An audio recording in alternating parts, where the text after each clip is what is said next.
to week 2 of Tuesdays with Grace and our Starberry quilt. Remember last week we pieced it, we used paper piece method or whatever method you decided you wanted to use. This week we're going to talk about quilting designs and how to come up with our own. What do I look for inspiration? And let's jump in and let's talk about quilting designs. All right, so here is my Starberry quilt, okay? I'm going to use the templates that I use to paper piece to help me come up with some of the designs. And then I'm going to explore some other ways to draw using this piece right here. So I will make lots of copies. I do waste a lot of paper, but I don't call it wasting. I call it exploring and learning new things. Every time I make a quilt or I quilt a quilt or I piece a quilt, I learn something new that I can add to my little arsenal of knowledge and impart to others or just grow as a quilter. So with each quilt, I like to challenge myself. Sometimes I will free motion quilt to challenge myself. Other times I will use the automation and I will design. Designing designs, there's a few steps that you need to think about and remember. So if, per se, we wanted to make a continuous line design and we wanted an overall design across our quilt. We wanted to kind of look even spacing and have a look of randomness or staggered look. So it's not butted up close together. You have to think about how dense you want the design to be. Do you want really close together and really compact? Would that take away from the overall look of the quilt? What color thread am I going to use? Is the thread going to clash with the design, and is that all you're going to see? Do you want to see the design, or do you want it kind of hidden and highlight the quilt? As you're thinking about the designs that you want to quilt, are you going to quilt it block by block? So notice right here, we have our stars as a separate block, our berry as a block, and so do you want the star points to look a little different or from the berries? Or do you want an edge-to-edge pantograph design all the way across the quilt? Those are things that you need to think about, and sometimes I'll have what I think is a great idea and I'll start drawing it out and I think, nah, that's not what I want, and so I'll explore other options. So if you have any ideas of how you come up with designs, please email me. I'd love to hear from you, or share them right here with Tuesdays with Grace and just put your thoughts in the queue and share them with us as you're designing, because it's a great way for us to understand new ideas and new ways to quilt. So let's jump in, and I printed these off and I just used gray. So you could use a Sharpie, but notice I have several pencils here and I have this great eraser. Sometimes I will erase, other times I just don't care. And I will just go for it. Let me show you some of the designs that I was working on. So for design inspiration, I will kind of work on the block and what it looks like. And notice it's kind of a little messy, but that's okay. It's just an idea that I'm working on, so I don't have to be as accurate as when I am quilting it. So this is just my way of coming up with ideas. Now, as I was thinking about strawberries, I was thinking about the little seeds that you see in them. They get caught in your teeth, and what color they are and what they look like. So I started drawing what I thought the little seeds would look like in little long lines, and then I thought, as I was drawing it, I thought, man, this is going to take me a long time. Do I want to spend that long creating that look? Now, it's all up to you and what you like, and there are times when I will spend hours quilting a quilt, but I don't know that this is one of them that I really want to spend hours quilting. I want to enjoy it and have a lot of fun. So the more detail I detailed I will be, it could detract from it. And having these be yellow, maybe, I don't know if it looked right. I want it to be a little more random. So I started exploring what a little more random would look like. And this is what I came up with. And I thought, nah, it just looks like a messy hair day. So I didn't like that as well. So just explore. I mean, I'm showing you this, and these aren't great and wonderful, and I'm probably not even going to use any of these ideas, but I did like how the top part kind of turned out, and I thought, man, that's kind of fun. So let me just show you what I was thinking as I was working on the top. So I had my little 60 degrees here, and I was just doing little loops all the way across the top here where my loop was facing down. But notice when I came this direction, my loop was facing up. So as it was facing up right here, notice I have kind of a little oval shape that kind of looks like a little leaf. So it made a great design aspect as I was exploring. And then I thought, well, I just want to add a little bit more to it and make it a little more detailed. Then I went across and did loops. Loops are a great way to fill in, and you'll get better and better the more you quilt. So don't be afraid to free motion a quilt. You don't think you can do it, you can. It may not be perfect, but the more you work on it, the better you'll become. So this is a good idea, and I think I will use this part of it, but I'm not going to use this one. So then I started exploring.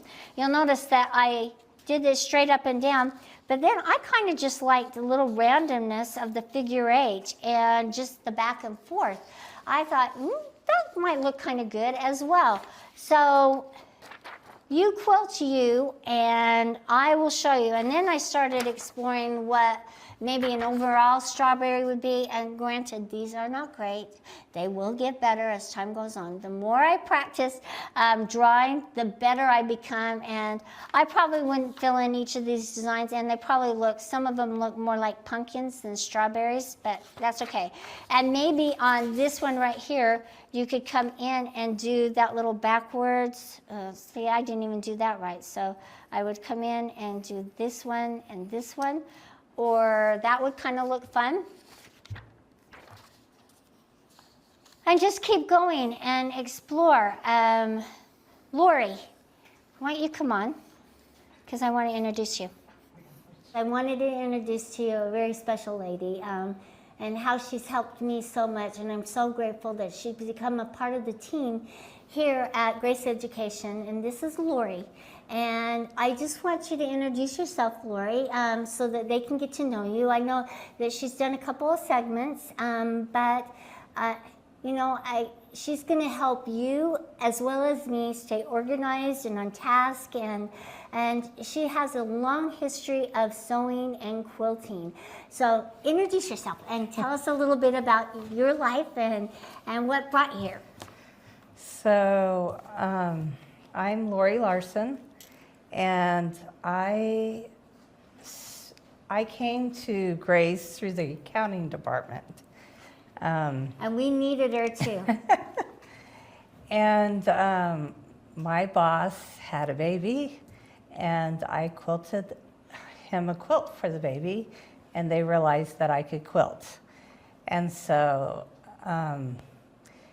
my boss approached me about a position in the education department and asked me if I would be interested and what my background was with quilting. And I got a little emotional because my family has quilted for years.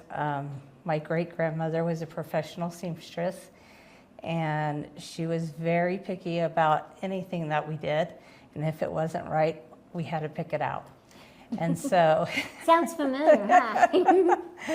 So anyways, I was brought up sewing all my life, and we did a lot of hand quilting, and we did a lot of push quilting. And so I am learning the machine quilting industry for the first time, and I'm loving it, and I'm enjoying being part of the education team.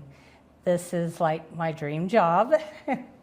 I thought I was having fun in accounting, and now I'm even having more fun. So, what is your favorite part? What do you think? Do you have a favorite part?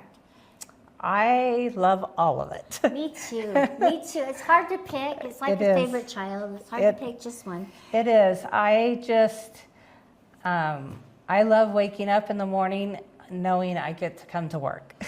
And create. Yes. I think that's probably the most fun you could ever have is creating and what you can do. So, Lori, how would you quilt the little block? If I hadn't met Grace, I probably would have been stitching in the ditch. And that's a great way to quilt. Honestly, that is a good way to quilt. And a lot of people discount it as it's not really quilting. Yes, it is. And, you know, it's a great way to highlight your blocks and your quilt. So, but then Megan came to me and she was talking about finding a design that would be great for the quilt. So I spent nights thinking about it, and I started working on a design that had included strawberries in it, kind of similar to what Karla had showed you. And doodling at night became a automatic thing that happened, and I now have converted my husband to watching movies with the light on sometimes so that I can doodle. But he has taught me that I can doodle in the dark as well. So we compromise. Sometimes they look better in the dark. Sometimes. So I just enjoy being able to explore my more creative end of things. I haven't done that for years. So yeah, it's fun getting back into it. So how would you do an overall pattern, or would you quilt one block at a time? As you're creating, I just think loops are really easy, and but they can be very directional. So would you go all the way around like this, and then come up and do the same thing like this, and then you'd come up like here, and that's kind of fun. So look, just by loops, I've created a little star-shaped loop-de-loop. I don't know what to call it, but it looks good. And so I could enhance it by putting some other designs in it, or just leave it very simple. But who knew? So would you do that on this one, or would you just leave this one blank? You know, the sky's the limit, and all it takes is your own imagination. So what do you think you do on the strawberry? I think I would probably do probably a complementary block and triangle design. Yeah, I think that's a great idea. You could do a little stipple design in the strawberry. That could look really fun. Okay? Or, just trust me, it's not the greatest stipple in the world. It looks like one funky puzzle piece. I get it. I think it looks awesome. Anyway, explore what you could do, because what I did right here, I would just do half of it right here. So how would you create this one? As you're looking at the blocks, this is a great way for you to design designs on your quilt. Don't go and buy all those designs. Come up with your own. Make it more of you than ever. You have the abilities, and all you need is a pencil and lots of paper. How long would you spend to become better at quilting? Would it be 1 ream of paper? Would it be 2? Would it be 3 or 4? And they're not that expensive, and you have the tools right there that you can use. You could use straight lines. Here's another way you could quilt. You could just quilt straight lines across, horizontal or vertical. That could be fun as well. That's a little more modern, a little more simplistic, but it allows you not to lose the design. And maybe that's the look you like. You're a modern quilter, and that's your groove. You do you. What other words of wisdom could you impart with us, Lori? Well, I think one of the things that you taught me as I was doodling is that I needed to stop using my wrist and start using my whole arm. And that has helped me a lot as I've started learning how to doodle. It also translates to the sewing aspect of Yes. it. And Bryant can attest to this, huh, Bryant? That you're using your body more so than your hands and your wrists for quilting. So the more you can keep steady and just straight, the more your lines will be not so wobbly. And I know as we get to the machines, it gets very intimidating because it moves so smoothly, and it's like you get those little wobbles in there. But the more you can keep your body in alignment, the more steady it will be, and it will translate to the quilting. Anyway, let's explore, and we'll show you next week what we're going to free motion quilt. I have a little block here. I'd love to hear what you were thinking, how you would like to quilt it. I'm going to give Lori her paper, and I'm going to do mine, and we're just going to sit here and doodle and come up with how we're going to quilt the quilt. And we'll see you next week, where we're going to jump in, put it on the frame, and start free motion quilting our Starberry quilt. And join us next week.